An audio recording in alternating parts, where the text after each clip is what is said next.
Alright, here's a really fast tutorial on how to use this in-game debug console asset found on the Unity Asset Store. So after you add it to your assets and open it into Unity, just kind of, or if you just get it and then view in Package Manager, you can find it kind of in your own assets and then download it and import it. And after you do that, it will be in your assets and plugins folder and then in-game debug console. And then one thing that confused me is I thought it'd be in the prefabs folder, because usually that's like the working prefab that you use. But in this, it's just this prefab right here. You kind of just drag that out. I already have one out on the scene. But after you do that, most everything is already set up. You can put this to world space if you want it to not be in like the initial screen space overlay thing.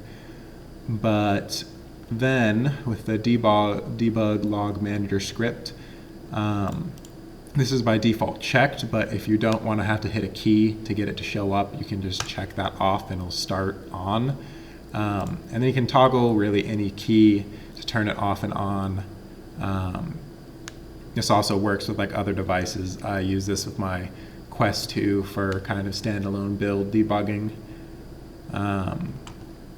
I think when I did that, I had to put it to like world space.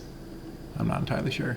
But then if you hit play, it should just show up in the game. And there you go. You got your normal warning and error logs.